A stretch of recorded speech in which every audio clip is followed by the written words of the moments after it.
Hi, this is Matthew Fitzsimmons, and you're watching the Break It Down show. Yes, you are. It's Friday. It's funny, Matthew, and I think you'll appreciate this. A while back, I was doing 5 episodes a week for a long time, 5 live episodes. Wow. Because I wanted people to say, wow. I wanted to stand out. Rogan does 5. Rogan's got a crew, by the way. I've got a very, very small team. But I'm like, look, how do you stand out of a million bazillion podcasts? And I'm like, I'm just going to out fucking work everybody. I'm just going to outwork. I'm going to get badass guests like Matt Fitzsimmons on my show and just continue to just stack opportunity, right? And that helps stand out in a world of a million podcasts. And I'm saying a million, but that's legitimately what you're competing in.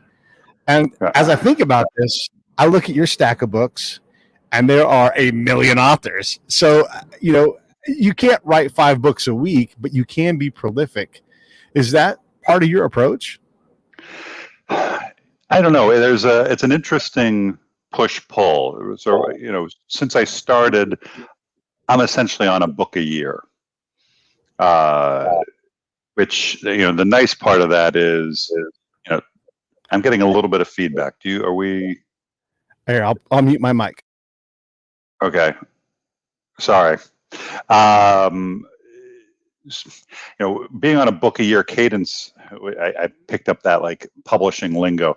Writing a book a year. Let's just actually use the English language as it was intended. Writing a book a year is where they like you for mystery thriller, genre writers. And there's that, there's what's like art and commerce. If I don't turn in a book, I don't get paid. And there's also the risk that if you don't get a book out every year, that readers will forget about you and move. It's there's a very, very thin crust. Someone said, a friend of mine, when I wrote my first book, they were like, "You're famous," and I'm like, no, there's no such thing as author famous. And they're like, "Sure there is." I'm like, "Really? How many authors would you recognize walking down the street?" Yeah. I'll wait. Yeah. Wait. How many? Name 3. I mean, Tom Clancy, because he'd be a corpse. That corpse is Tom Clancy. That is Tom Clancy. But I mean, you're really I would recognize Stephen King. I mean, apart from the authors I know personally, but most people, Stephen King might be recognizable. J.K. Rowling. I don't know if I'd recognize J.K. Rowling just walking down the street. I have no idea what she looks like. Right. I know she's a nice lady, and that's about it. I know. I think R.R. Martin, because R.R. Martin is smart because he always wears the same outfit. He's got his little hat. He's got his suspenders. But authors just aren't famous in that way for the most part. And there's that. Once you get out of that very, very thin band, there's like you were saying, there are a million authors. There's a million books coming out. And with self-publishing, that it's even more. And it's difficult. There's this constant fear of I'm just going to be forgotten if I don't get that next book out. We've had Craig Johnson on the show. He wrote the Longmire series, but he's not the guy that's famous for that. It's he wrote this incredible thing. I couldn't, if he was alive, I couldn't pick Louis L'Amour out of a crowd. Even if you showed me a picture of him now, I'd be like, is that some dead Western guy? I don't know, and Craig Johnson's got a thing. He wears his hat. He's a rancher from Wyoming. Unless you know what he looks like and you go to the conventions that he goes to, you're right. It's hard for an author, and maybe that's by design. Are you guys introverted? Do introverts self-select into mass book writing things? I think to an extent, but just because it's by nature, you spend 364 days a year alone. You're opting to spend a good amount of your time. It's that interesting thing of you're writing whatever you're writing trying to reflect the world out there. But in order to do that, you have to go retreat to your, and work alone for large portions of the time. And then one day a year, they let us out on publication day, and it's like zoo day, and they're like, and the author's like, "I'm alive," and then they go, "No, get back in your cave. I'm alive." Get back to, exactly. "No, I'm still here. Let me out." Yeah. But I think it's changed a lot. I mean, if you go back to the 50s and 60s. You look at the old talk shows. authors were on talk shows. You'd have Tom Wolfe and Truman Capote and Gore Vidal and those guys. They were regular, popular guests on talk shows.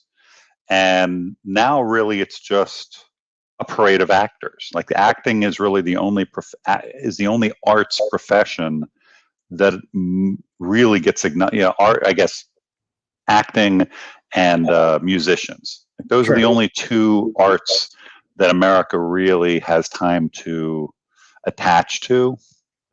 And if you're a dancer or you're a writer or you're what have you, you're essentially anonymous. Yeah. Which is just the nature of the beast. I mean, like right now you think about, okay, I mean someone who's a dancer, like that is the way they got famous. Gregory Hines is dead. Is Mikhail Baryshnikov, is he alive still? Maybe. He's alive. I wouldn't recognize him walking down the street. And I'm running out of people that I can say that are known for dancing. Yes, Jennifer Lopez emerged as a dancer, but I think she's something other than a dancer at this point. Right. Channing Tatum. Right. These are guys, but they've generally transitioned to something else. Right. They're not famous, they're not widely famous for dancing. Right. They're dancers who then have added a hyphenate to what they do. They're dancers/actors, dancers/singers. Right. Because a song and dance man doesn't really exist in the regular parlance. That's Carol O'Connor. Everybody knows him, or Danny Kaye, or these people that made their money by dancing. And there's plenty of people that make their money dancing and singing, but you don't think of Justin Timberlake as a song and dance man. You think of him as, I don't know, a pop star or something like that. Pop star and an actor at this point. Right. That's interesting, man. I love that we kind of got off going in that direction. I want to really quick push everybody to Matthew's website, MatthewFitzsimmons.com. Pretty simple. And he's written a book. We're going to talk about all that stuff. He's actually written a bunch of books, but I want to kind of stay in this zone here. So his book is called Constance. I'll put a link up here in a sec. I'm curious, when you go to a party and someone's like, so what do? Do you go, oh, I'm an author? Or do you feel bad about it?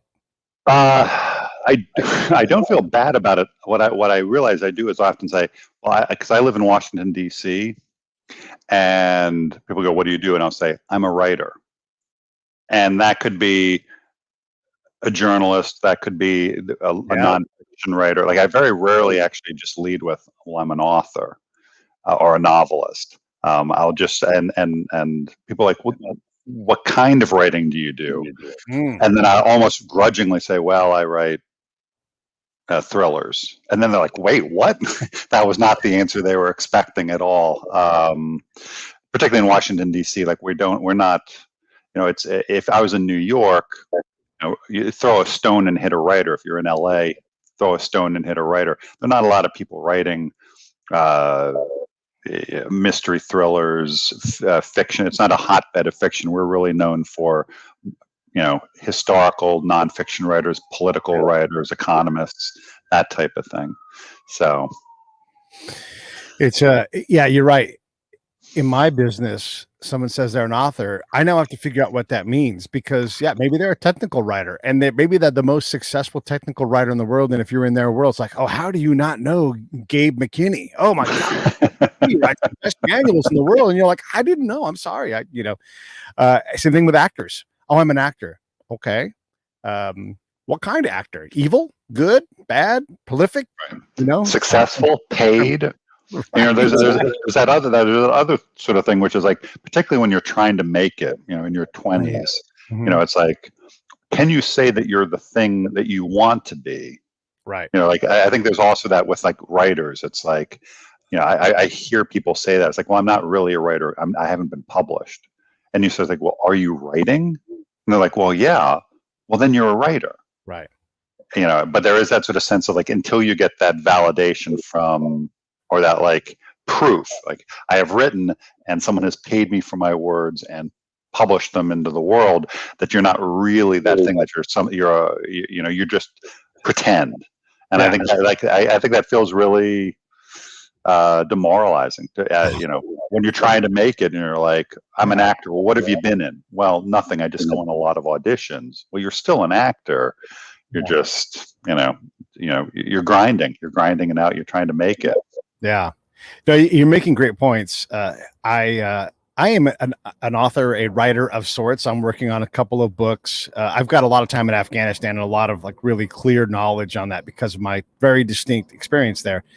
And so I write about that. But I also have these incredible encounters with you and the next author and this scientist. And so I try to capture these moments of humanity as best I'm able, you know. Right. The thing is because I'm not known in that silo. I have to basically publish on Medium, and I'm not trying to be an author per se. I intend to get my books done. And at that point, I guess I'd be a book author. But it wouldn't be unfair to say Pete's a writer, but he's more of a hobbyist. However, there's this media outlet called the Break It Down Show that always picks up my articles, and so someone picks them up, and so it's a little incestuous. But when you have the excellent ideas about Afghanistan and you can talk circles around most of the people who've never been there, someone has to pick you up so that somebody bigger later on can pick me up. So I submit to the New York Times. They just don't choose to publish my stuff. So there is that hump. So I'm successful in that I'm able to write these things and put these lessons out and hopefully provide something for the greater good through my words. But yeah, am I going to say I'm a writer? Probably not. Probably not. I mean, I would say you are. I always point to Einstein. Okay. Right. Like Einstein famously was working as a patent clerk when he wrote the general theory, the general theory of and the special theory of relativity and a couple of other papers. So he was not a physicist. He was a patent clerk. But you're going to tell me that Albert Einstein wasn't a physicist when he completely reimagined everything we know about the universe while sitting at his desk? He was a physicist. It's like if you're doing the work, if you're putting the time in, it can't necessarily be an external validation to say that you are the thing that you are. Your work and Kafka never published in his lifetime. I mean, for my money, he's one of the 5 most important novelists of the 20th century, but he was never published. So I mean, he's a hell of a lot better than I am. He's a hell of a lot more important than I ever will be. But I'm a novelist and he's not. No, sir. No. Like that, it's if you're doing the work, you're doing the work. If you ever want to feel insignificant as a novelist or a writer, you can look up Voltaire's work and you realize, wow, all that guy did was scratch a quill across a paper. Like he never stopped. And you're right. You can measure yourself poorly against that person, but then you look at someone that just smashes a home run with their first book and is way more known, than Voltaire. Who says Voltaire? And I don't know how many years it's been since I said the words Voltaire out loud before, but it's been a long time.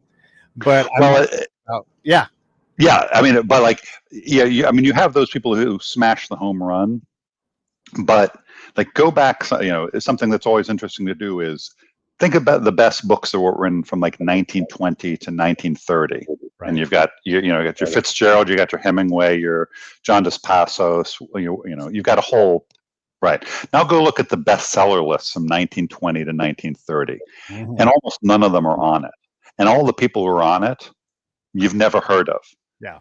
And they were huge bestsellers at the time. So bestsellers and like long term.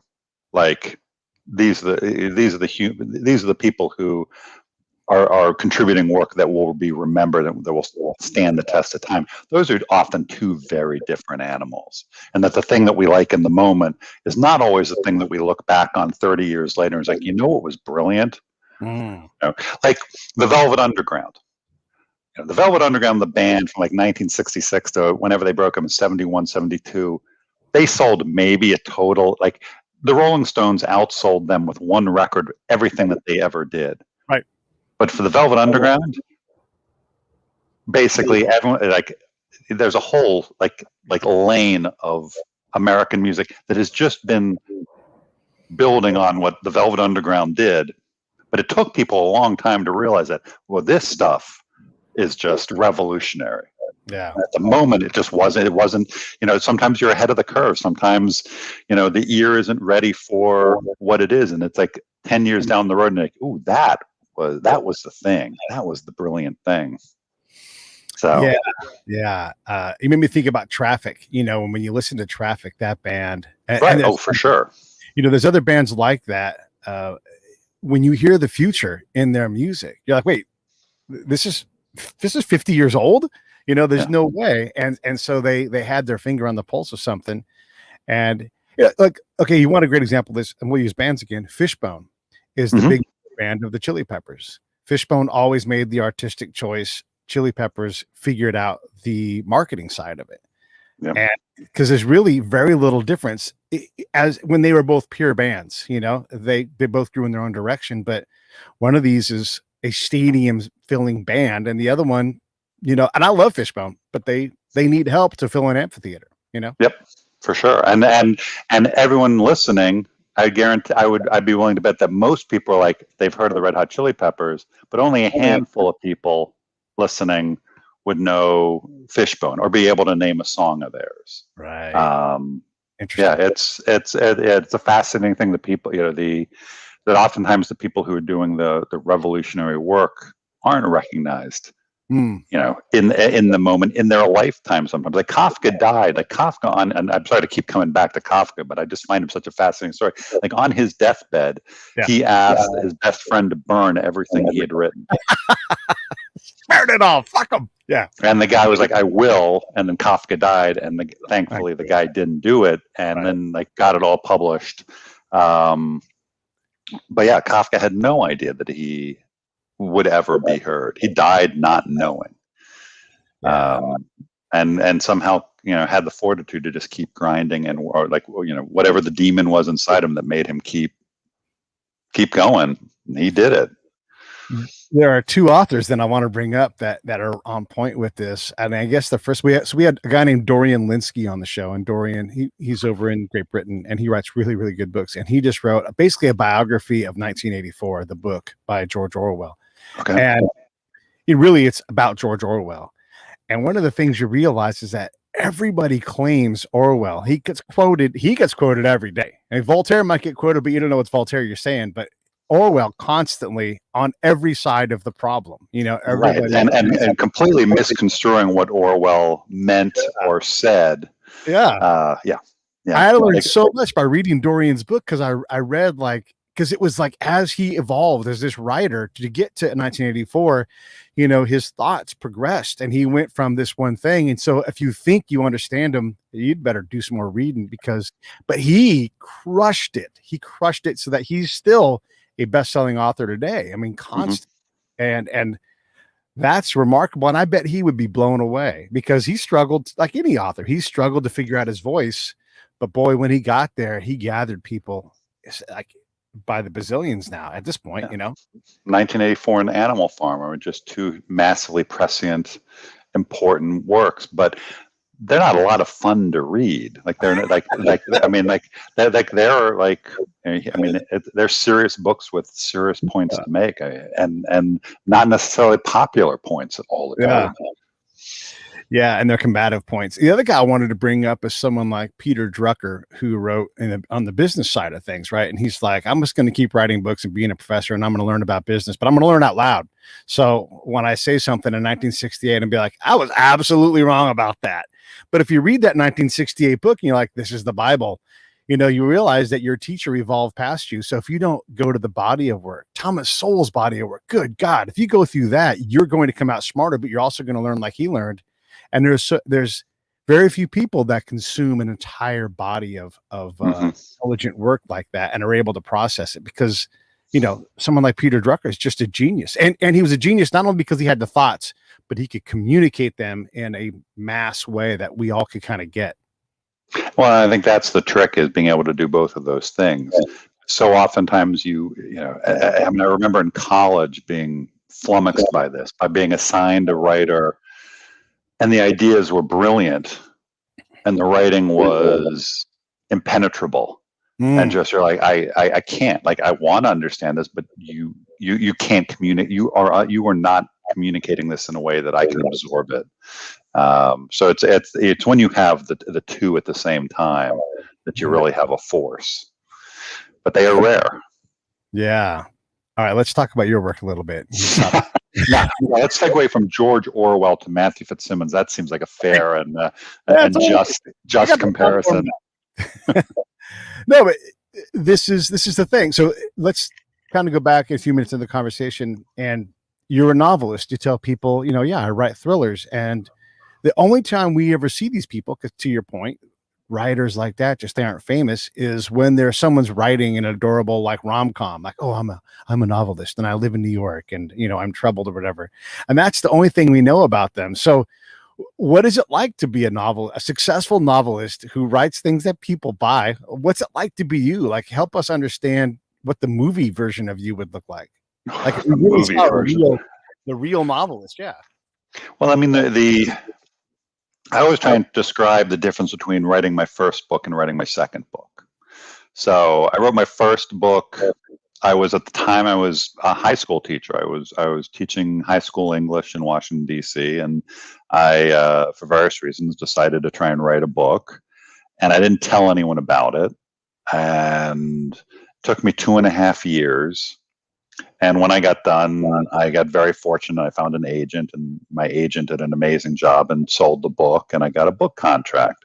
And the book was called The Short Drop, and it came out and it did. I was a little bit of a home run out of the gate. Like my first book did very, very well, and sort of it gave me opportunities that I'm very fortunate to have. But then this interesting thing happens is that when you're writing your first book, I didn't tell anybody, so no one cared, and no one cared is a tremendously freeing concept. I don't mean that in like no one cared about what I was doing. I was like, oh, thank God, no one cared.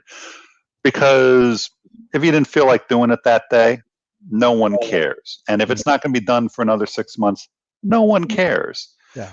So I sold it, and they're like, this is great. And they gave me I got a 2-book contract. And they said, this is great. This is going to come out at this time. Now, your second book, we're going to need that in 11 months. Go. What?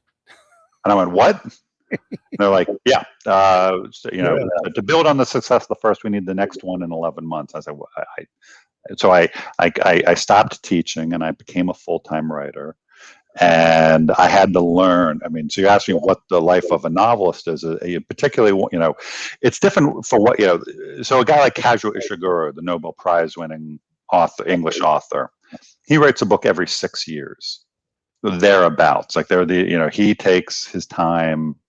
And his books come out, and like for me, I've read everything he's ever written. Like and you can tell that craft and that work and that time that went into it. I'm still relatively new. I've written 6, but this is my 6th book in 6 years. And when you're trying to establish yourself, it's a little bit of a grind. Like you're finishing one, and you're almost immediately starting the next, almost while you're sort of in the edits phase for one, and you're starting to work on that next one to get a jump start. So it was, I don't think I took a vacation for 5 years. Yeah. And at some point I was working 6 in the morning until 5 at night. Mm-hmm. Sometimes 6, sometimes 7 days a week. And at some point I realized that I wasn't doing myself any favors with that schedule. Right. And that there's a value to time away. And so I've actually sort of it's been this like learning to be a professional writer. Like I was like, I got it without really knowing how to do it. Yeah. Like writing a book for yourself and writing a book on deadline are 2 different animals.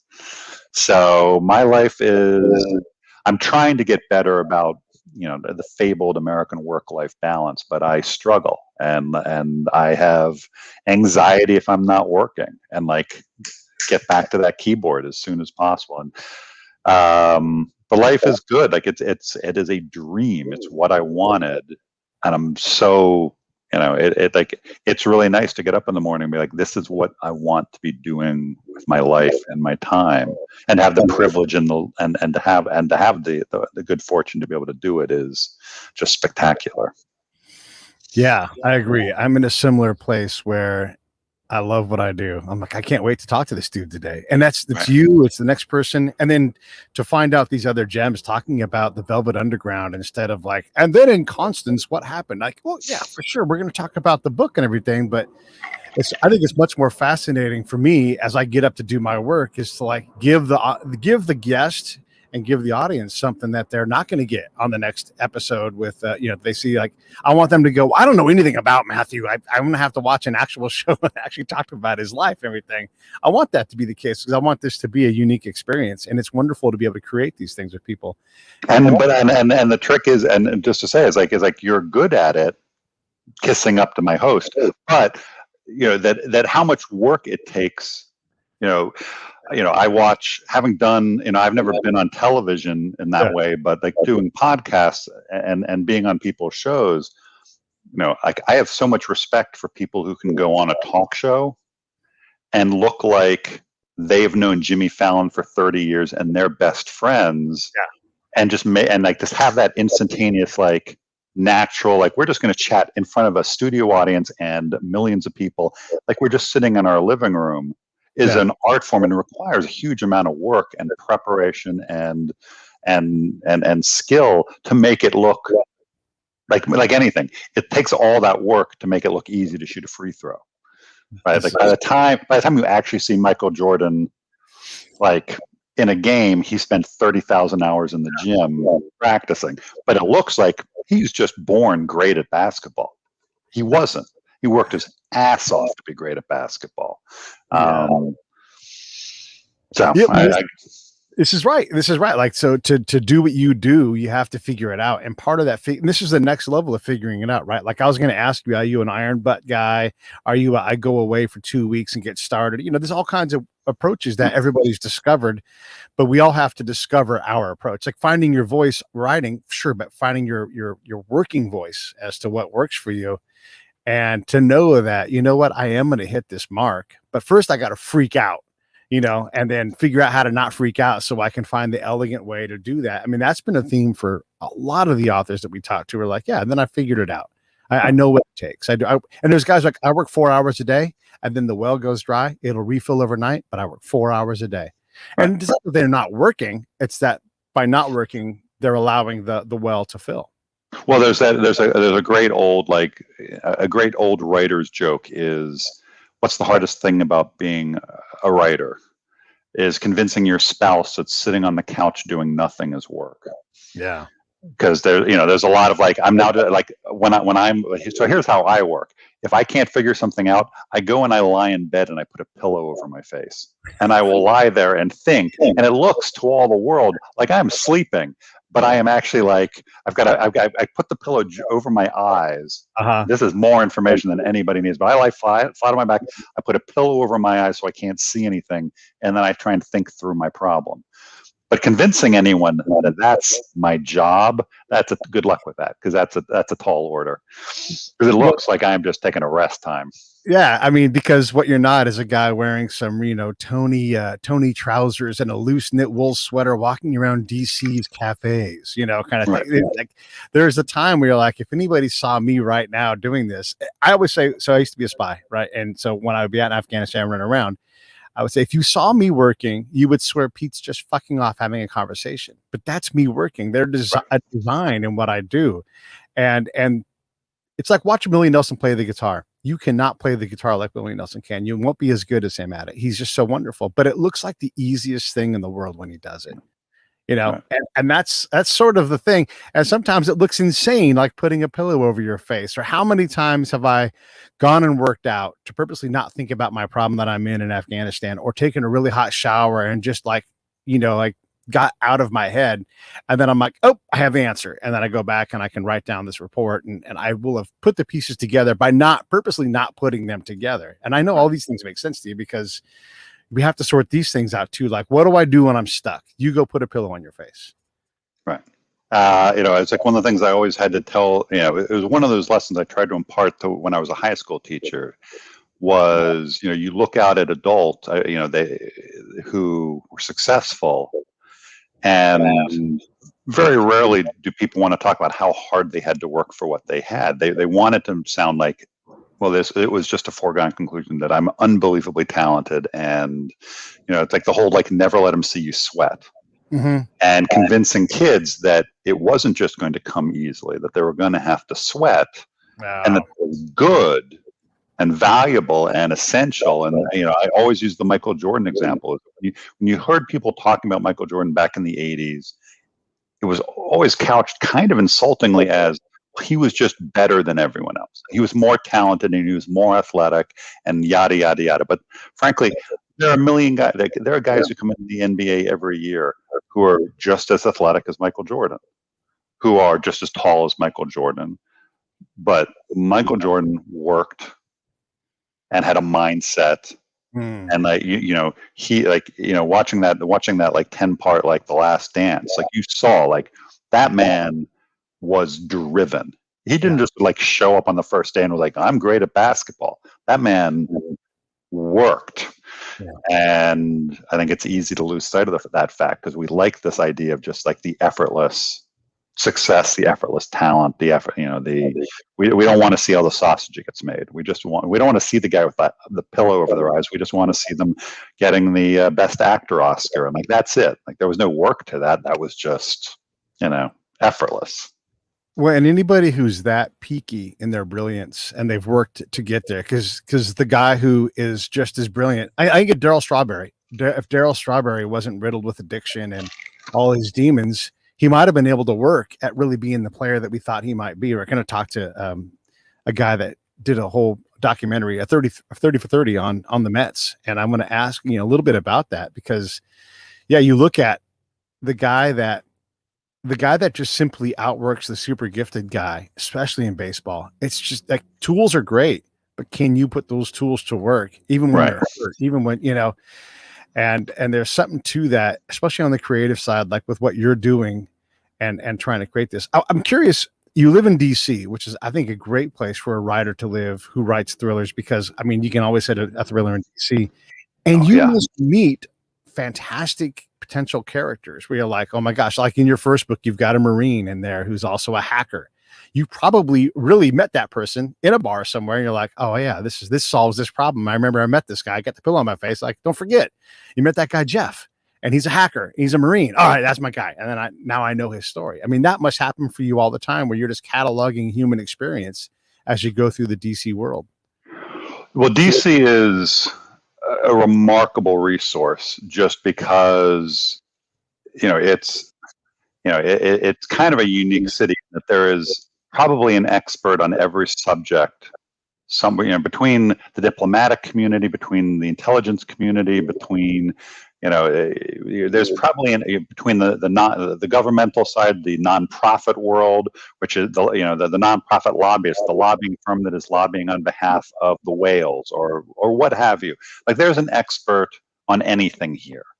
And on my fourth book, there was a subplot about human trafficking, and it was literally one phone call. I called someone, I was like, "Hey, do you know anybody who works in and around human trafficking?" And in 30 minutes, I was talking to a woman who worked at a nonprofit that was sort of like lobbying and trying to influence policy in terms of how we approach human trafficking. And I was like, "Hey, can I buy you a drink or dinner and just ask you questions?" And it's amazing how generous people are with their time. Gibson Vaughn, the hacker, that whole series, I really wanted to, one of the goals of it was I had never seen hacking in computers portrayed realistically. It was always kind of, the swordfish, hack this bank in 60 seconds while we've got a gun to your head sort of nonsense. And hacking is a very slow, very patient, very time-consuming activity. And I had never seen it portrayed in any way that was real. And I was like, I want to do that. And I've got a friend who is a defense contractor and does, inside security threat for someone here in town.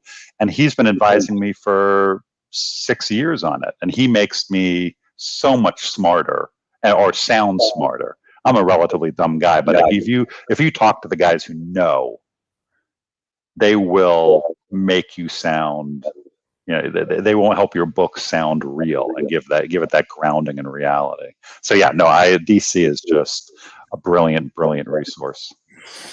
One of the things I wanted to be when I grew up, when I was a baby spy, was I would meet these special forces guys, and they were so powered by the ground truth, and that really drove me to where I was at. Like, this is what really matters. Like, we would have these big strategic conversations and operations, and then there would be this guy just in the back row spitting his chew into his can. And he'd say, we're gonna teach 1 million girls English this year in Afghanistan.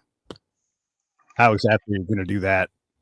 And they're like, well, we're going to build schools. And he could say the same thing, be like, didn't we already build 1,000 schools?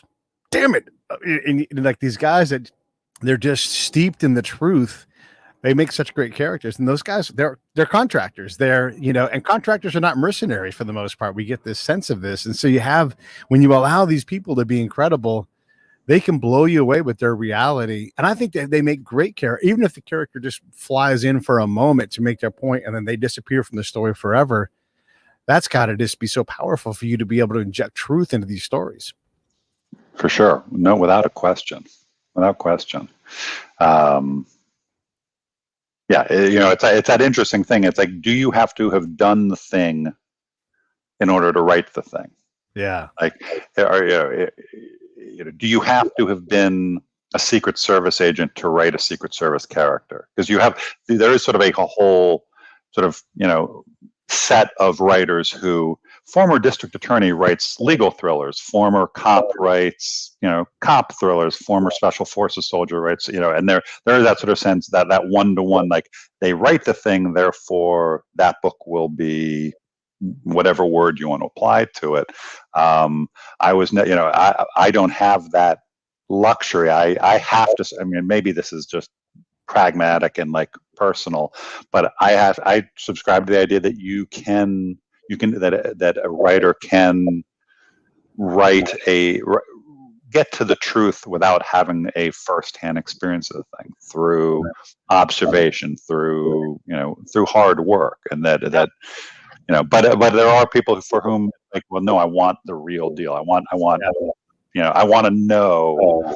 That's why they spent so long, like, sort of like pumping Tom Clancy up, that he was this like James Bondian level, like, spy, or like the sort of like the manufactured backstory about who Tom Clancy was to match. But Tom Clancy was just a guy who just read, like, he wasn't.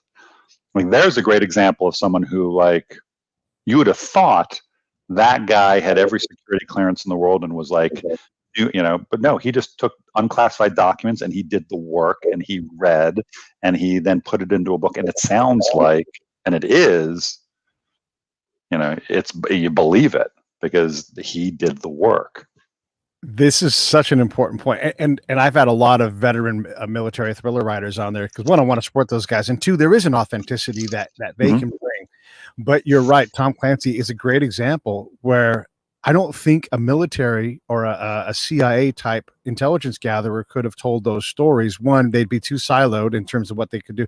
They would be terrified to release secrets. I mean, Tom was in court all the time. Like, by the way, page 15 of Jane's 1978, like, you guys wrote this. This is open source. And then they always wanted to get him for violating. He's like, no, this stuff is out there. And a military person would struggle to get that done. Another guy that comes to mind immediately when you say this, where they had the alternate skill that allowed them to really define the genre in a way that everybody follows their plan, is Stephen J. Cannell.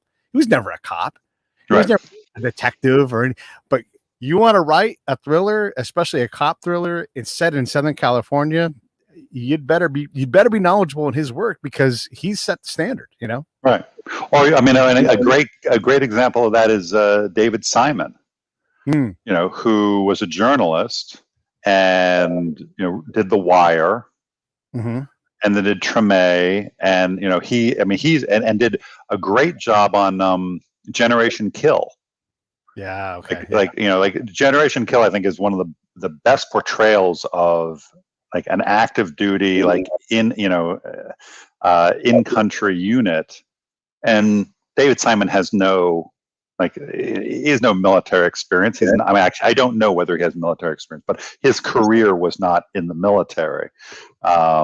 but he has a great ear and eye for look, whether it's the cops and the drug gangs of Baltimore, or it's New Orleans. Like, he has a great eye for observing culture and portraying culture. Tom Wolfe was another one who was good at that.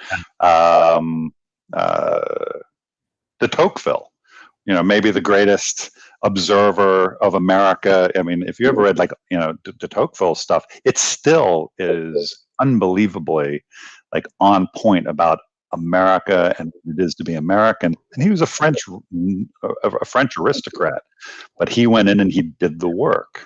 Yeah. Yeah. No, I love this. This part of the conversation is great because you can bring an alternate perspective to how that truth is, and do it from this, only really do it from that outside perspective. I love that. The another guy I'm thinking about is David Ignatius.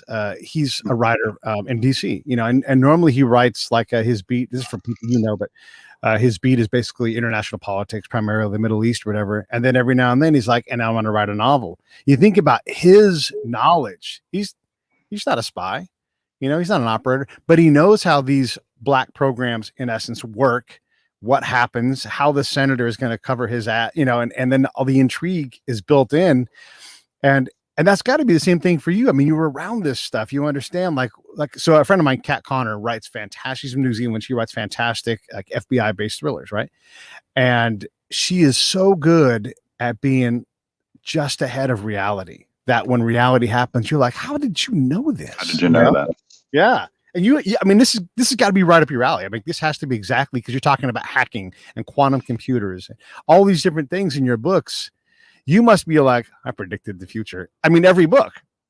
Yeah, it is. I do like that sort of speculative fiction world where I like science fiction, but I've never felt particularly attached to books that were set 200 years in the future, 300 years in the future, in a galaxy far, far away. I mean, I love Star Wars, but I don't, that's just sort of a childhood attachment. The books that I've always liked are the ones like a George Orwell, like a Handmaid's Tale, like the works of Philip K. Dick, or William Gibson. These people who are looking just ahead of the curve, just over the horizon, or taking, George Orwell basically took, a very familiar world and just twisted it just enough so that it still looks like a world that but some things about it that you were uneasy about, those he brings into sharp relief. And now all of a sudden you feel a great sense of discomfort. And that's a tremendous skill. Whether you're predicting the future or whether you're just sort of feeling your way, what's it going to be like 10 years from now? Yeah. But with what's going on, where are we in 10 years? Look at this compliment from my buddy Brad. He said that if you read my dispatches from my road trip, there's some echoes of de Tocqueville in there, if not quite PJO work. How about that? Yeah, that's awesome. I love that. Thanks, Brad. Put a big smile on my face. So this book here, Constance, is not a Gibson Vaughn book. Is that correct? That is correct. It is a spec fiction novel set in 2040 in Washington, D.C. Which is not that far ahead. Not that far ahead. That's about as far as I felt safe doing it. I didn't feel like I had the, I think any further than, frankly, trying to predict what's going to happen in, if you had told me asked me in 2012 to predict what was going to happen between 2016 and 2020, I would not have been, on target in any way, shape, or form. I mean, there's so many variables, and things can go so many different ways. We live in a complex moving system. It's like trying to predict where a hurricane is going to go, and sometimes you're right, but you got like a range, and that hurricane is going to hit somewhere in that range. The next 10 years are going to do the same thing. It's going to be There are a lot of factors. There's the unknown. Without 9/11, you think about George Bush. Like, George Bush gets elected. Yeah. He gets elected on a platform of essentially no nation building. Like, that's something he ran on. And he had a whole agenda. And 6 months in, 2 planes hit the World Trade Center, and pretty much his entire agenda went in the trash. Yeah. There was no predicting, what George Bush's presidency was going to look like, because the complexity of the world. So you make your predictions, but you do it with a big grain of salt, because chances are something is going to come along to just take us off in a new direction. This is interesting. So we're all up in a lather because Joe Biden is I guess for a lot of people in this country, tens of millions of people, they're looking at him going, is this the right guy? Is he capable of doing it? And then we're mad at him. But then we jump back to George Bush and we get mad at George Bush. But the reality is the number of people sitting in that kid's classroom who were president, who would have made the right call, is probably zero. Like, what are you supposed to do if you're George Bush on 9/10 and 9/12? Like, totally different worlds. And I agree. He ran, and I remember him saying, I'm the only guy on this stage with executive experience, when he was trying to be the Republican candidate. And he's right. And he's running a big state and running it well. And he's like, I know how to cross the aisle. We're like, yeah, all right. You know what? That's pretty good. The other guy said, hey, let's not run on reform. Let's run on the same thing. And then George Bush kind of said, I'm going to run on the same thing too. Like, let's just keep status quo. We're going to sprinkle in some education stuff. And then goodbye. Now you have to invent something. We didn't even know what a Shiite, Shia, Sunni, we didn't know what that even was. We just knew we didn't like it. And now that we had a problem. And we also, I think some of us expected this problem, right? And so what if Al Gore was sitting in that classroom? Would he have done a better job? What if he had the answers? I mean, you have to say, no way. I mean, I wouldn't have. I don't know if you would have, but I don't know if there is I don't think there's a right answer.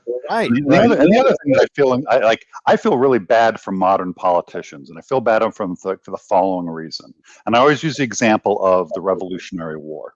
Okay, so 240 years ago, wherever we're at, the Americans decide that they are done with the British.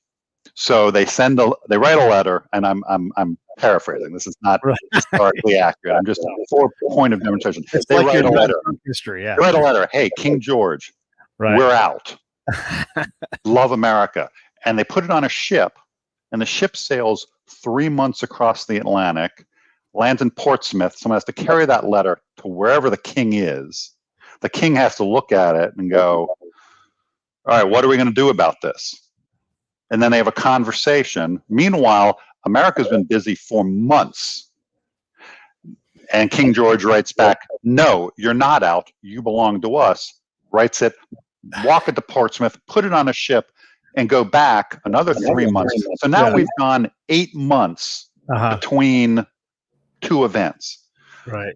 There was a slowness. There was a pace. You could take time to deliberate. You could think things through.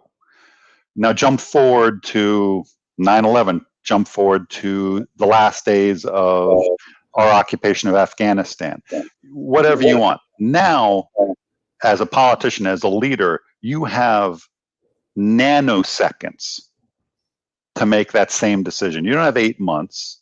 You have to, when England decided that they were going to hold America, they had to take time to plan it, to move troops around. We can put troops anywhere in the world in 12 hours, right? If we want to. The pace at which you have to make a decision and take all of that information and listen to all your advisors, listen to the news, listen to the media, and block it all out and say, this is what we're going to do. Oh, and also we're going to have a hurricane, and we're going to have a pandemic, and we're going to have this. And you have to figure out all of that at the same time. And you need to make all those decisions correctly, or we're going to eat your lunch. I mean, anyone who wants to be president of the United States is out of their minds. Anyone who wants to be president of the United States, I don't want you to be president of the United States because that concerns me. That is a sign that there's something very wrong with you. If you want to be in that position, I can't even, no, thank you very much. That sounds like an awful no-win. God, just what a terrible job. And probably 100 million people despise you, and no matter what you do, you could say, you know what, I like chocolate and vanilla, and you would be the vilest, most evilest, idiotic person in the world for the most mundane thing. And so if you were good or qualified to be able to fail less than the next person at that job, because it'll be really hard to succeed, and really you don't control so many factors. George Bush didn't control someone flying in an airplane, and it completely redefined foreign policy for forever going forward. I promise that Barack Obama did not want to follow the Bush doctrine, but he's like, oh crap. Right. I'm sort of bound to this thing because what am I going to do? And so, yeah. I mean, to an extent you have like the American economy, I always likened it to, like America is a huge elephant, not from a political standpoint, but just an elephant. And the president is an ant on the back of the elephant. And when he gets on board the elephant's already running. Yeah. And the ant has a stick, and the ant can sort of do one of these, and the elephant is going to maybe pay attention.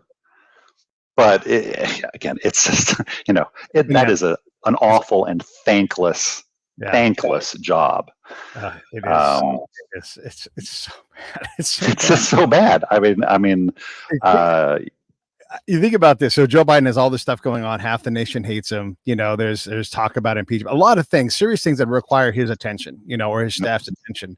And then Texas, it puts this law in with this heartbeat law. And I'm not commenting on the law, but tens of millions of people are saying, well, what's Joe Biden going to do about this? Like, well, how's he going to, he's not the king. He's not the king. Like he may be able to write something for a few minutes, but the Supreme Court has already said this is not the way to approach this within our system. So do it another way. And if you write that, someone's going to walk into the Supreme Court and they're going to say the same thing. And so, like, honestly, like, what can he do about this? We've got to deal with it.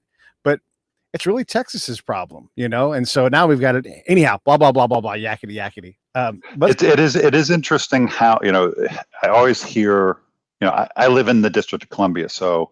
And we do not get senators, and we do not get I am taxed without representation. Yes. But I often hear people when I travel say things like, "Oh, well, Washington is broken and it's so corrupt." And I say to them, "It's like, well, you elected the people here. Yes. It's like Washington's not manufacturing people. You sent them. Mm-hmm. You elected them. So if it's corrupt." Yeah. Go look in the mirror. Yeah, Washington is about as good as the people that you choose to send here. Absolutely. I mean, we often hear like term limits. Vote your guy out. Well, what? No, not my guy. Not my guy. Yeah. So I mean, I'm just hashtag vote out all incumbents. We don't like it. Congress is rated so lowly, lower than the president has been, and this has been true for a long time. Vote them out. Vote them out.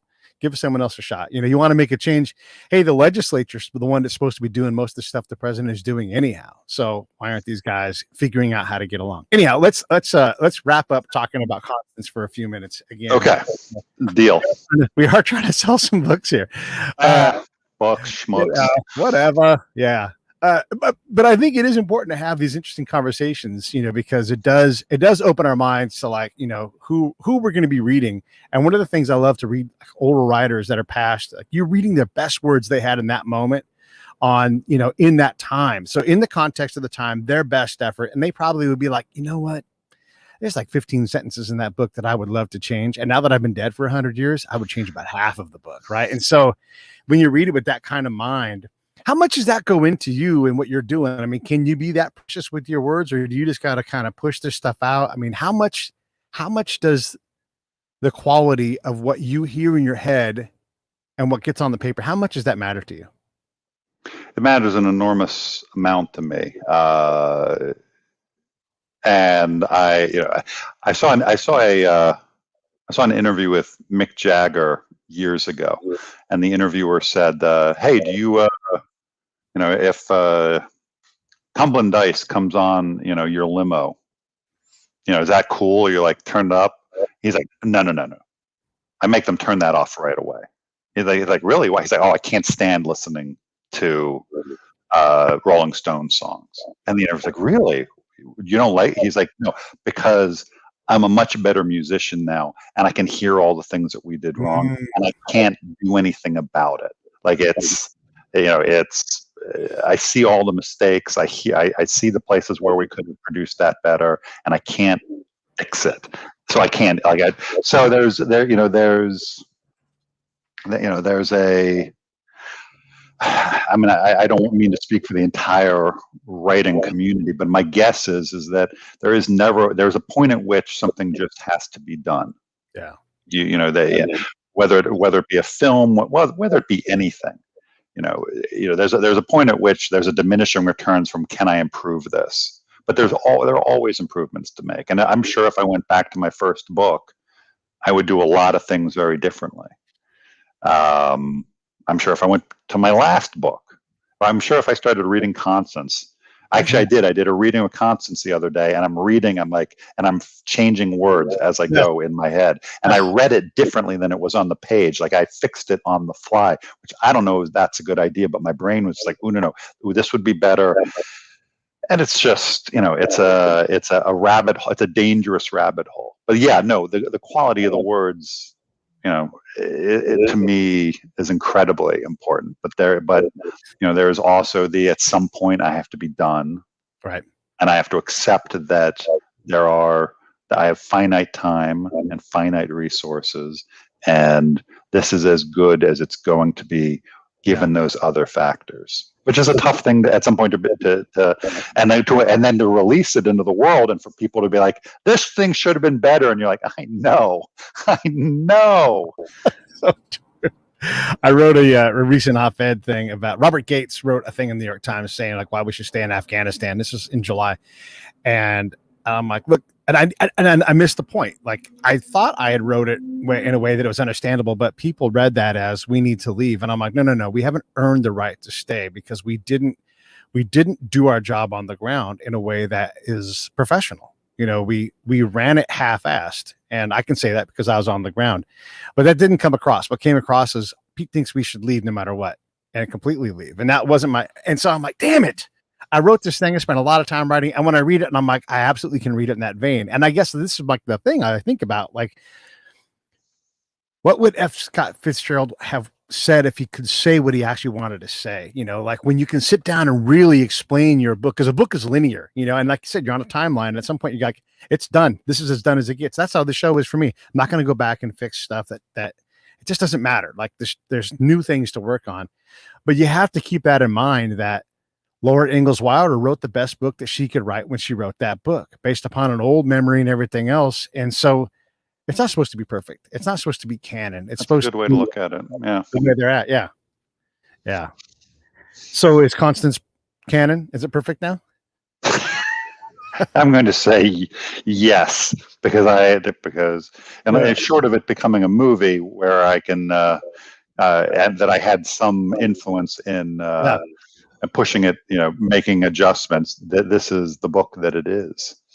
Tell us why we need to read this book. I think it's an original idea. It came from, it came from the premise.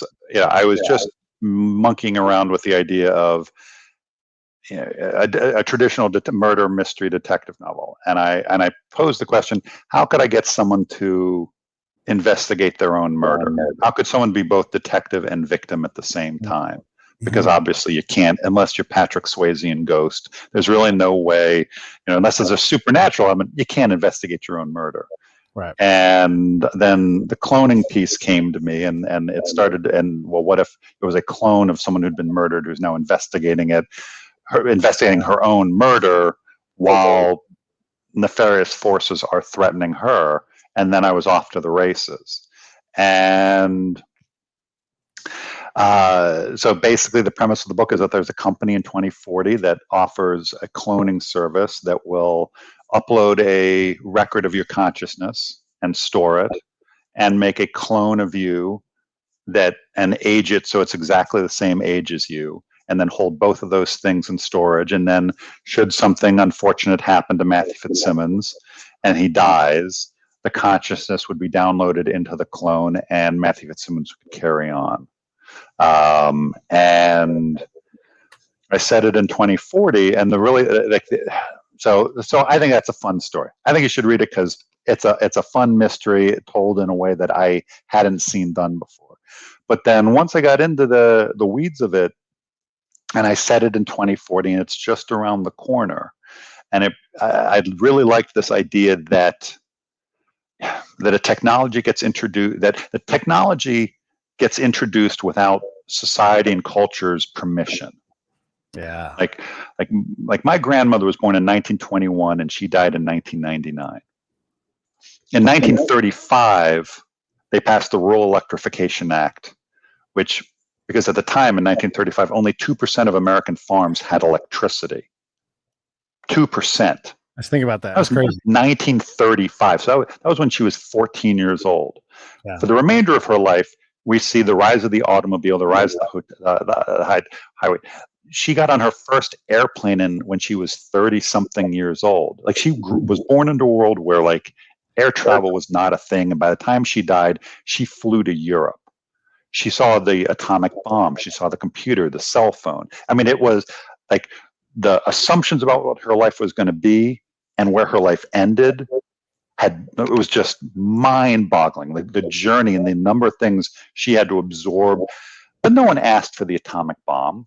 Like, we both grew up with the realities of what the atomic bomb could do. No one asked. Like, it was a small group of people like, we're going to make this thing, and now everyone else is going to have to live with it. Yeah.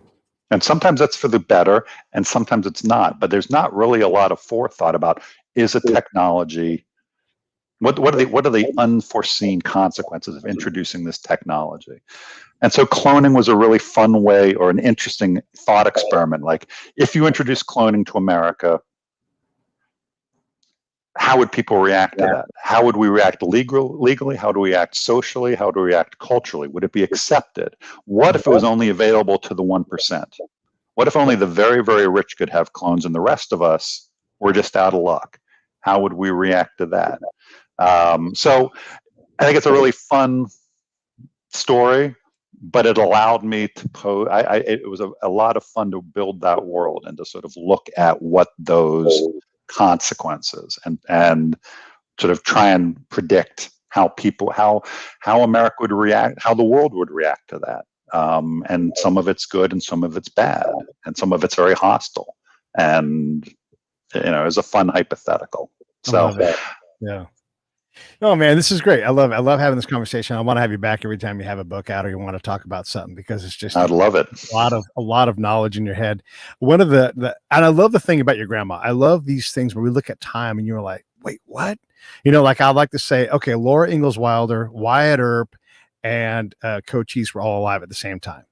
Dramatically different existences, and two of them are neighbors. I mean, it's just incredible, like, how we deal with these things, and it's neat. The other thing is, and I believe this is still true to this day, if not, only a couple months ago did it change. President John Tyler, who was Tippecanoe Tyler too, so his guy's like before, he's antebellum president, right? Mm-hmm.